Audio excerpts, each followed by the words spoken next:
Oke teman-teman, ketemu lagi di channel Bukan Budak Yaman dimanapun kalian berada. Mudah-mudahan sehat selalu, diberikan rezeki yang lancar, amin. Kita dengar dari teman-teman Kiai Syarif lagi ziarah kubur di Sunan Amangkurat ya.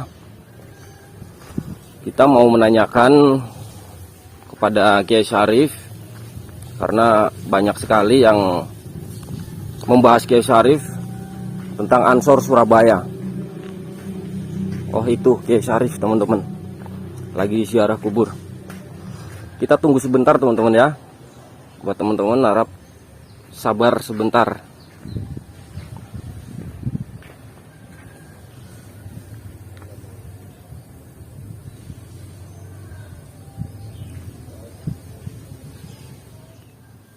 Alhamdulillah Kiai Syarif sudah selesai.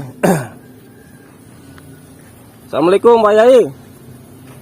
Waalaikumsalam warahmatullahi wabarakatuh. Gimana Mas Tommy? Sehat? Ini mau menanyakan Pak Yai. Pak Yai kan saat ini lagi trending topik ya, banyak yang membahas Kiai Syarif perihal GP Ansor Surabaya. Enaknya ngobrol di mana Pak Yai? Agak kesana aja. Agak ke sana ya. Assalamualaikum Pak Yai. Waalaikumsalam Ini warahmatullahi kita mau wabarakatuh. menanyakan perihal GP Ansor yang di Surabaya itu gimana Pak Yai? Kok Pak Yai nggak takut? GP Ansor Surabaya itu di persuratannya yang tertuju kepada PWILS ya, atau panitia, yang kemudian di rangkaian tulisan dalamnya ada menyebut nama saya. Itu ya, saya agak sedikit kaget aja. Kekagetan saya itu bahwa yang namanya klarifikasi atau tabayun dengan kawan sendiri, teman sendiri, sesama Nahdliyin, itu tabayunnya mestinya nggak perlu pakai surat. Datang ke Tegal atau cari nomor telepon saya, kita komunikasi dengan baik terkait kontak daripada apa yang sudah saya paparkan, apa yang sudah saya sampaikan di tanggal 4 Mei tahun 2025 di Surabaya, tepatnya di Masjid Keramat Kembang Kuning. Kenapa saya bilang orang sendiri, teman sendiri, kawan sendiri, sahabat sendiri, lawang Ansor PC Surabaya. PC itu berarti pengurus cabang.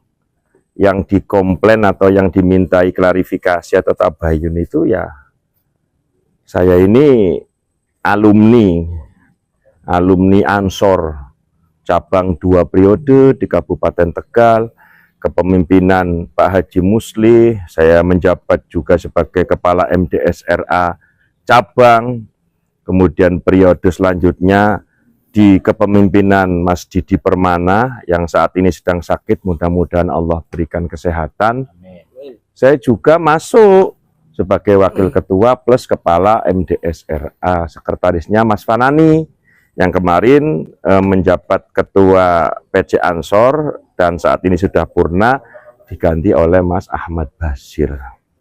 Di tahun 2014 kalau nggak salah saya juga ada di jajaran kepengurusan pimpinan wilayah GP Ansor. Ketuanya namanya Haji Ikhwanuddin orang Batang.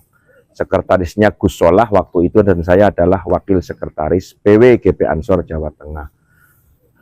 Jenjang berikutnya saya juga ada masuk di jajaran kepengurusan pusat Gerakan Pemuda Ansor.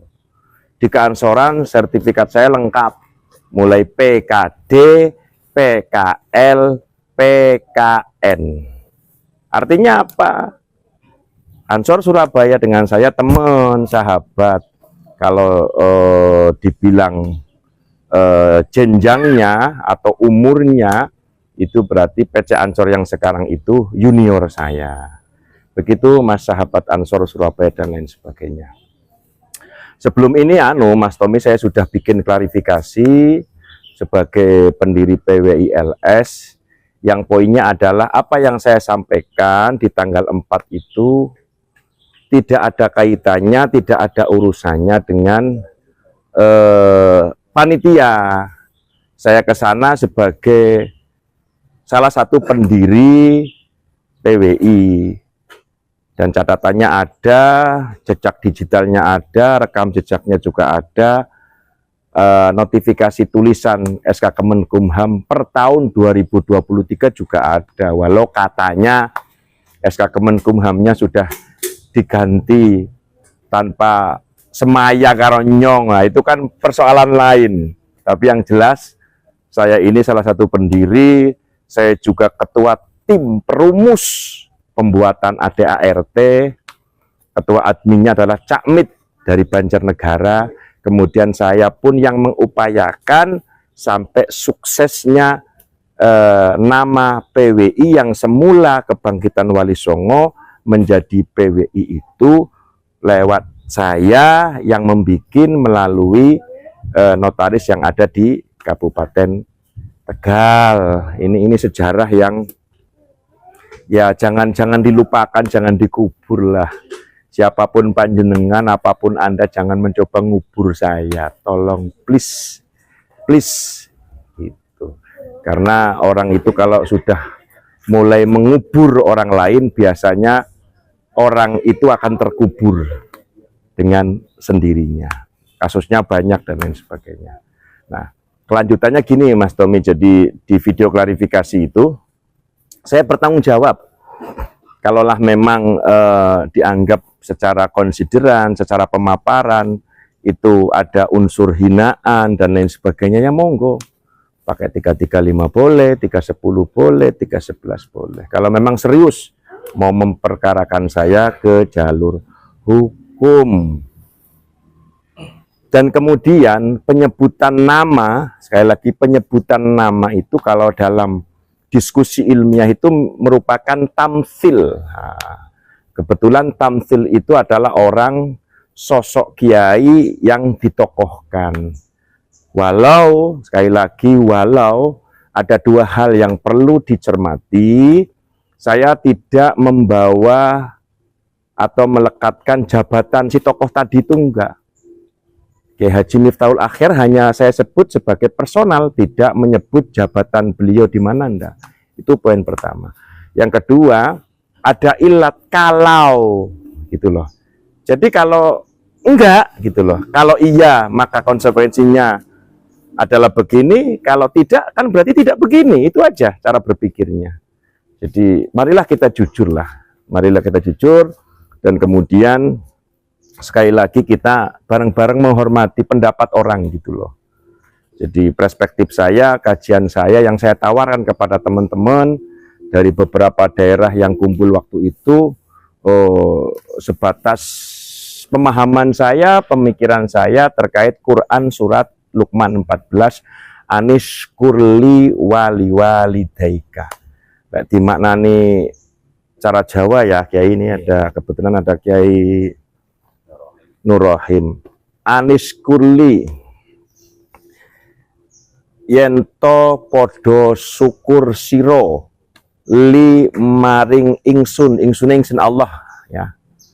Wali walidaika lan maring wong tuwa loro iro. Kalau kita translate ke Indonesia, hendaklah kalian bersyukur kepadaku Allah dan bersyukur kepada kedua orang tua. Penjabarannya menurut saya itu adalah bahwa Allah memerintahkan untuk menghormati, memuliakan kepada kedua orang tua. Ketika bicara kedua orang tua, berarti wong tua, duwe mbah, duwe buyut, duwe canggah.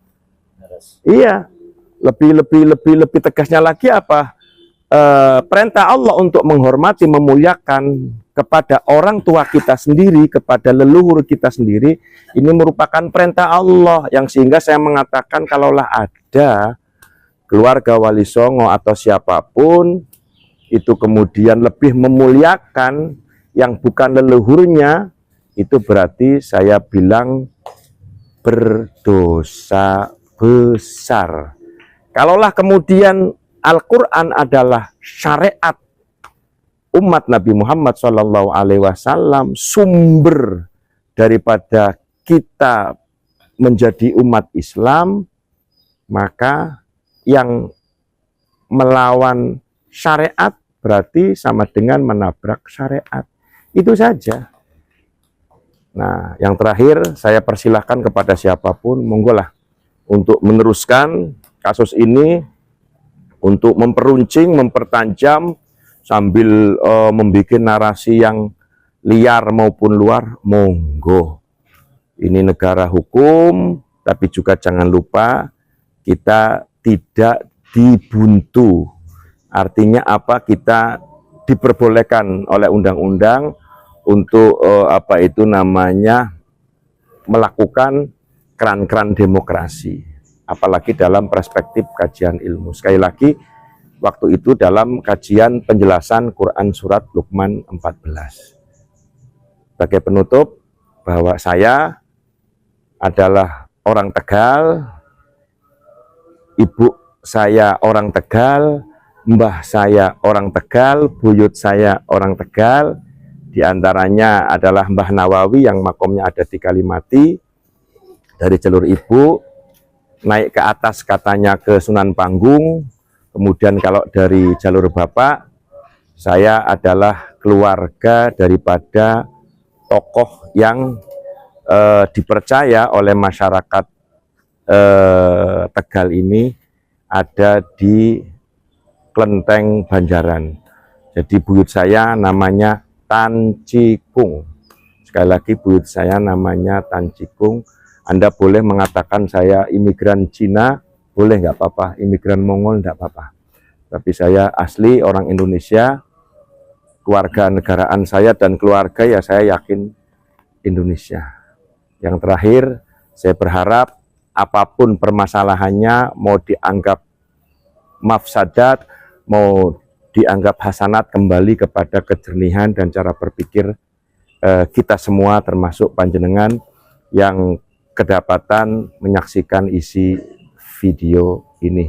Yang jelas saya tidak ada maksud berkonflik dengan siapapun, yang sehingga saya juga diklarifikasi video sebelumnya saya sudah mengucapkan permohonan maaf lahir batin kepada siapapun yang merasa tersinggung dan lain sebagainya atas apa yang saya ucapkan di tanggal 4 Mei tahun 2025. Silahkan panjenengan mau memaafkan, itu hak panjenengan. Mau memperkarakan, saya juga tidak akan pernah kabur, karena Syarifuddin bukan Al-Kaburi. Terima kasih, matur nuwun. Assalamualaikum warahmatullahi wabarakatuh. Waalaikumsalam warahmatullahi wabarakatuh.